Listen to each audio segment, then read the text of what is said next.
Welcome again guys, bersama aku di sini Mat Pentol. Bagaimana kabar kalian semuanya? Mudah-mudahan tetap sehat selalu dalam lindungan Allah Subhanahu wa taala. Sebelum kita melanjutkan videonya, jangan lupa kalian subscribe dan like kemudian share ya guys ya. Dan mudah-mudahan rezeki kalian tambah banyak guys. Oke. Jadi kemarin kita lihat ada demo-demo yang rusuh ya guys ya.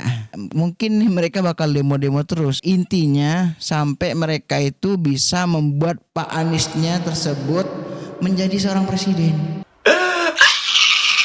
Wong udah jelas-jelas di realconnya itu Prabowo Gibran yang menang. Tapi mereka ngotot dengan fitnah-fitnah keji dan lain sebagainya. Terutama fitnah tentang surat suara yang aku upload kemarin. Buat teman-teman yang belum nonton, nonton aja deh ya. Ya untungnya teman-teman mahasiswa dan juga teman-teman dari adik-adik SMA ini menghalau demo aksi pemakzulan Jokowi ini dengan cara yang unik. Yang satunya orasi sampai serak-serak ya kan. Nah yang satunya joget-joget kayak gini guys. Ya kan. Tuh. Enak kan kalau kayak gini. Oke gas.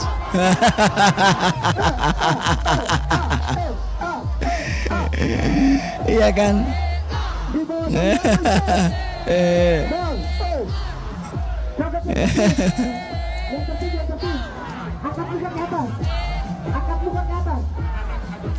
Dan ini kalau aku lihat ini nggak dibayar guys.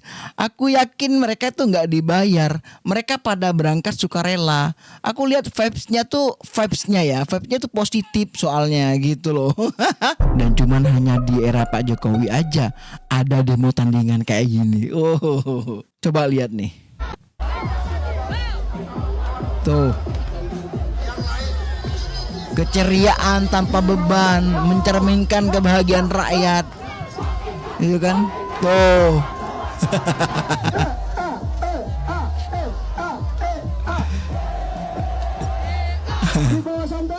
Tapi kalau dilihat-lihat nih kayak merayakan kemenangan gitu.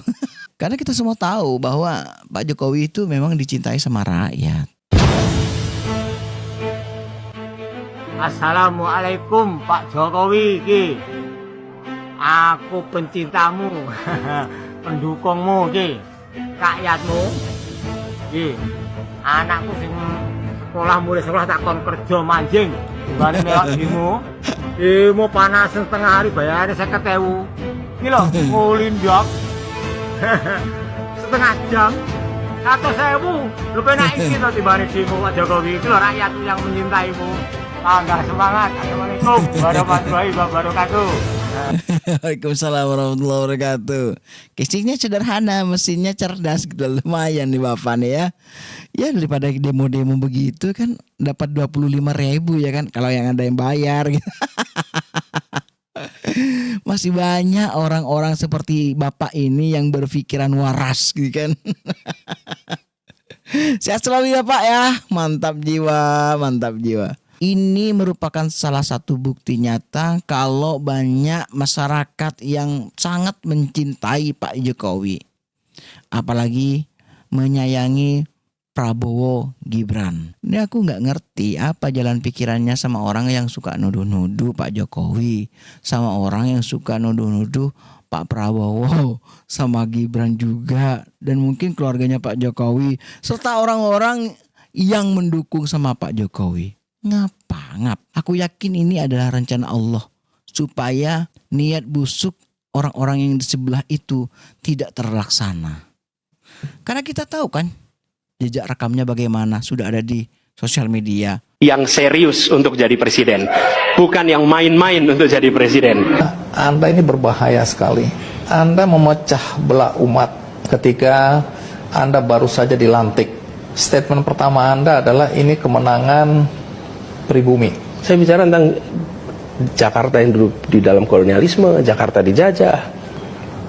Pribumi sama sekali tidak ada. Ini bicara tentang masa itu. Mereka yang tidak percaya dengan penjelasan Anda ini, ya, karena Anda dibilang gubernur yang pandai mengolah kata. Sekali lagi orang yang tidak menghendaki Anda jadi presiden ini ya, punya argumentasi berkaitan dengan Anda selalu menyebut, silakan lihat rekam jejak. rekam jejak Anda yang menjadi dosa Anda yang selalu disampaikan berulang-ulang dan ini beredar di masyarakat.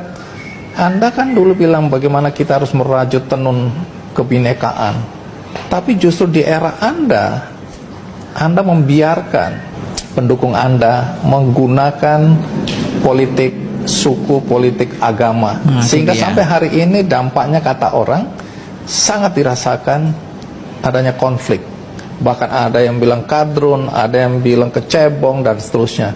Itu gara-gara Anda. Satu lagi klarifikasi mengenai apa yang Anda lakukan melalui rekam jejak Anda ketika kampanye, karena ini juga selalu menjadi dosa Anda ya, yaitu ketika Anda membiarkan pendukung Anda ya menggunakan isu agama ini. Anda tidak pernah melarang, bahkan di masjid-masjid ada tulisannya tidak mau mensolatkan orang-orang yang memilih pemimpin yang non-muslim. Anda diam aja tuh.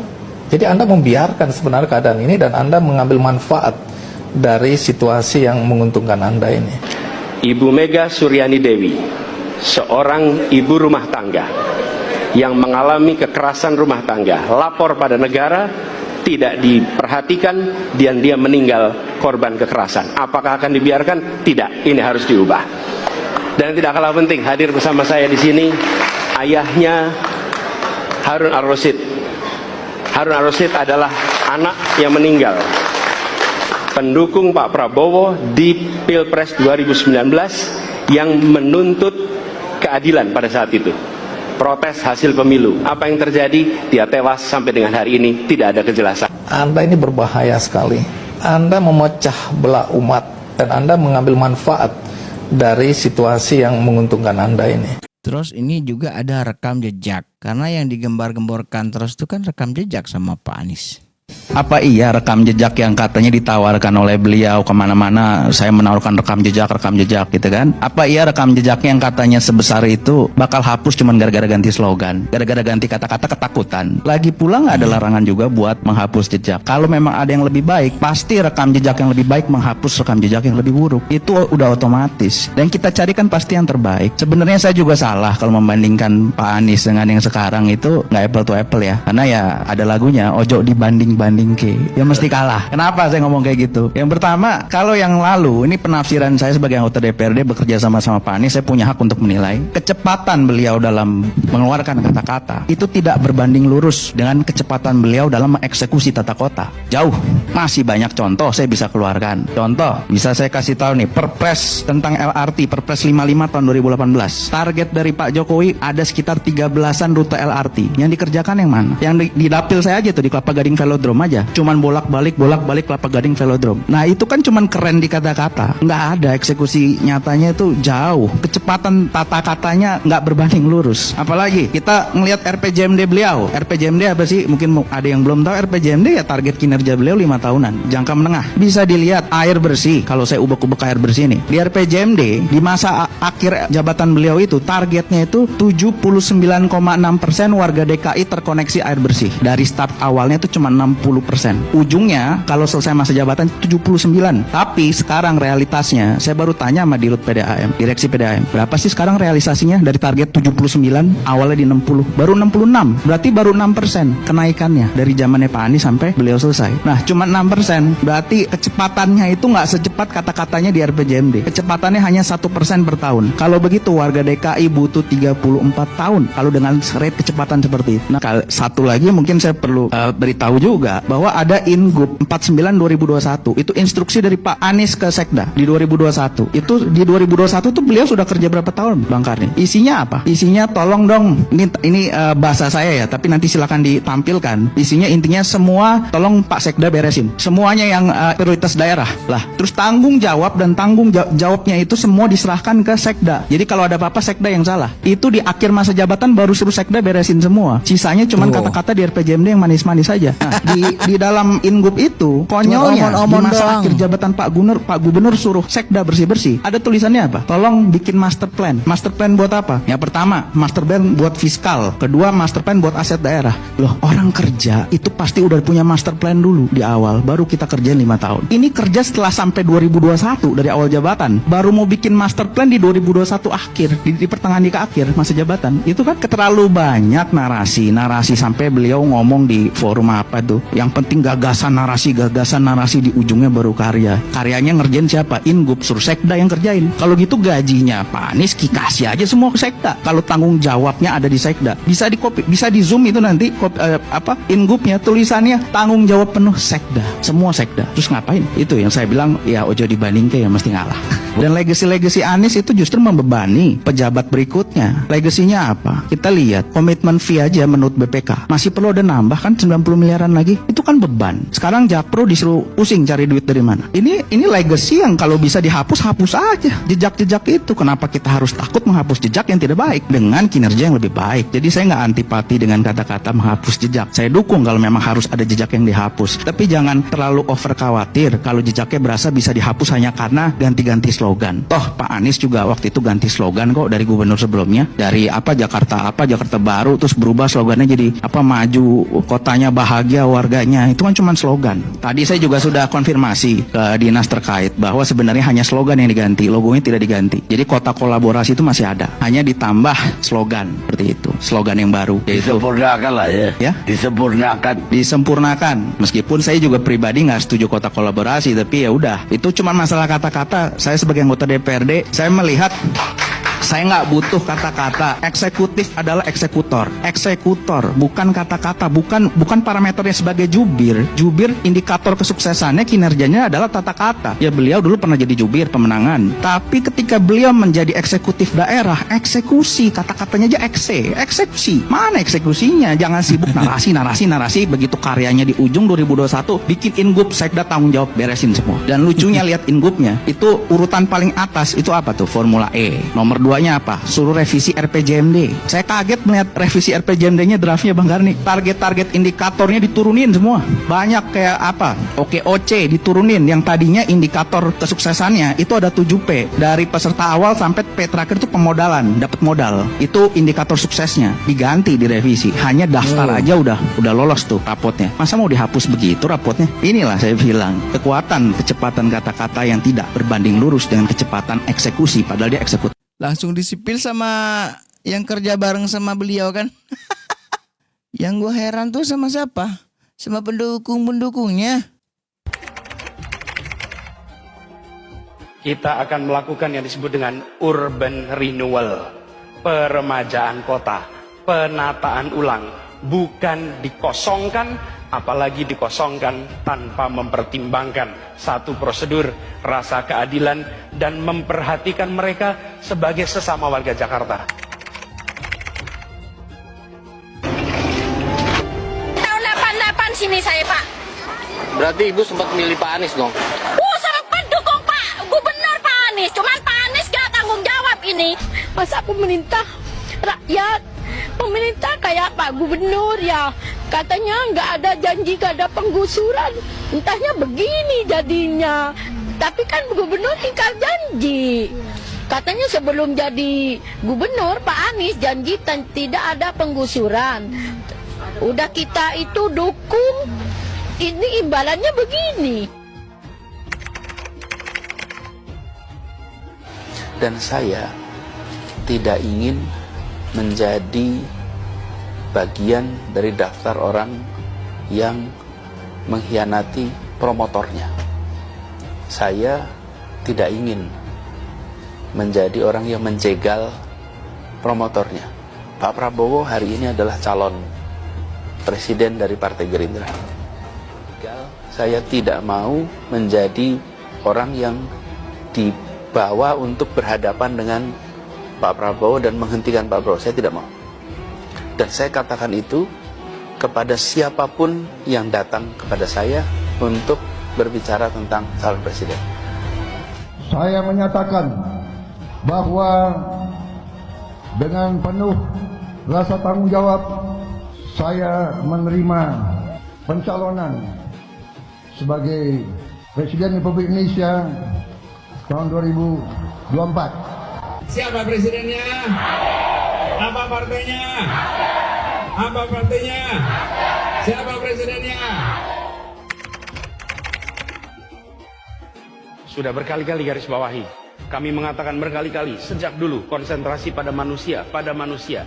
Jangan hanya konsentrasi pada pembangunan benda-benda mati yang indah difoto dan bisa ditunjukkan dalam 5 tahun hasilnya.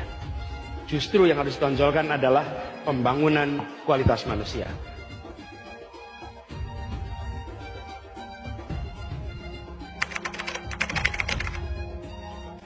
Air itu turun dari langit ke bumi, bukan ke laut. Harusnya dimasukkan ke dalam bumi, masukkan tanah. Di seluruh dunia air jatuh itu dimasukkan ke tanah, bukan dialirkan pakai gorong-gorong raksasa ke laut. Pompa-pompa statusnya siaga, begitu juga di Bina Marga, pompa-pompa bawah yang biasanya disebut underpass itu dalam posisi on. Pompa kita di Jakarta ini ada lebih dari 450. Semuanya posisi siap. Lebih dari 200 ada di muara. Dan semuanya juga posisi siap. Nanti ketika air sampai di muara, maka siap untuk dipompa ke laut. Jakarta telah mengambil keputusan yang fatal. Nanti ketika air sampai di muara, maka siap untuk dipompa ke laut. Gubernur Anies beralasan, dengan sistem ini, warga akan langsung mengetahui informasi banjir tanpa melalui jenjang.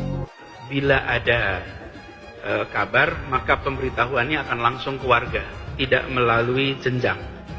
Jadi kelurahan bukan ke RW, RT, tapi langsung ke masyarakat, berkeliling dengan membawa toa untuk memberitahu semuanya, termasuk sirine. Benar-benar membuat sistem ini adalah toa, belum sistem.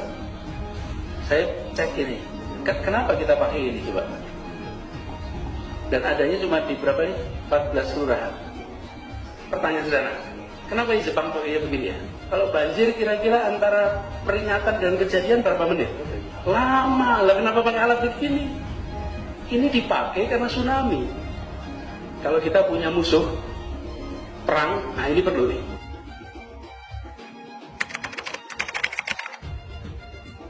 Air hujan yang turun di kawasan ini tidak dialirkan keluar, tapi dimasukkan ke dalam tanah. Di mana air-air hujan yang jatuh di kawasan kita, jangan dikirim keluar halaman rumah, tapi siapkan lubang-lubang di dalam rumah, di perkantoran. Kalau ini kita lakukan, maka kita tidak menyumbang air keluar. Nah ini guys, situ kita lihat tuh sumber resapan di situ tuh malah membuat jalan jadi rusak guys. Pada saat itu juga dikatakan kondisi di sini minim penerangan dan juga hujan. Pada saat itu pengendara sepeda motor menghindari sumur resapan seperti yang terlihat di layar kaca. Memang di jalanan terdapat beberapa sumur resapan, dan ketika menghindari sumur resapan dan pengendara sepeda motor ini jatuh dan masuk ke seberang jalan. Saya mohon kepada pemerintahan yang sekarang untuk mengevaluasi kembali sumur resapan yang selalu membahayakan pengendara. Ini bukan yang kejadian yang pertama kali, udah sering sekali sumur resapan ini menghambat kendaraan-kendaraan pada jeblos. Lihatlah kejadiannya sekarang. Apa alat transportasi yang dimiliki oleh hampir setiap orang? Mayoritas akan menjawab sepeda motor. Bukan. Alat transportasi yang dimiliki semua orang adalah kaki. Kaki. Karena itu yang harus dibangun pertama adalah untuk kaki. Ini gagasan. Karena kita mengalami kondisi yang cukup ekstrim. Sebagai contoh, pekan lalu hujan ada yang 140 mm sampai 180 mm yang biasanya dihitung harian. 140, 180 itu sangat lebat, bahkan 180 bisa dibilang ekstrim. Pekan-pekan kemarin itu jatuhnya dalam durasi waktu 2 jam setengah. Jadi bisa dibayangkan betapa banyaknya air yang jatuh pada saat bersamaan. Kondisi itu pasti menimbulkan. Apakah layak beliau itu menjadi seorang presiden? Sedangkan seperti yang dikatakan tadi, kata-katanya tidak secepat kinerjanya. Oke, sampai di sini aja dulu buat teman-teman semuanya. Terima kasih sudah menonton dari awal sampai akhir. Bye.